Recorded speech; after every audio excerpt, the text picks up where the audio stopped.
भगवद गीता के 10 महत्वपूर्ण उपदेश दिए गए हैं जिन्हें आप सभी लोग को जरूर सुनने चाहिए।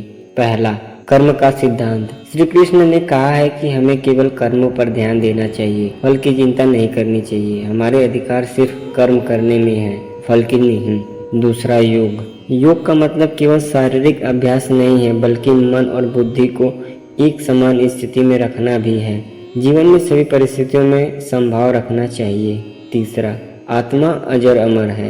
गीता में बताया गया है कि आत्मा अजर अमर और शाश्वत है। शरीर नष्ट होता है, आत्मा नहीं, इसलिए मृत्यु का भय नहीं होना चाहिए। चौथा, सभी जीव समान है।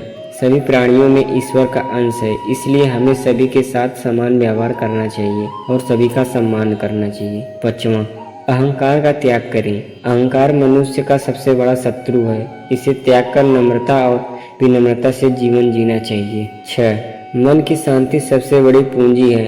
बाहरी सुख सुविधाओं से मन की शांति नहीं मिलती, बल्कि आत्म साक्षात्कार और ध्यान से ही मिलती है। 7वां, स्वधर्म का पालन करें। अपने धर्म और कर्तव्यों का पालन ही सबसे बड़ा धर्म है। दूसरों के कार्यों की नकल करने के बजाय अपनी योग्यता और क्षमता के अनुसार कर्म करने चाहिए। 8वां, वैराग्य। संसार में मोह छोड़ें।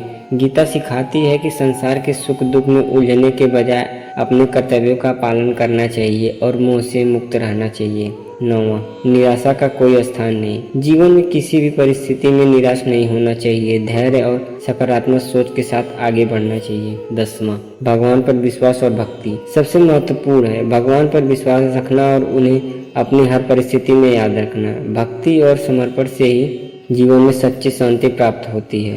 ये उपदेश जीवन को सफल, शांतिपूर्ण और संतुलित बनाने के लिए अत्यंत महत्वपूर्ण है।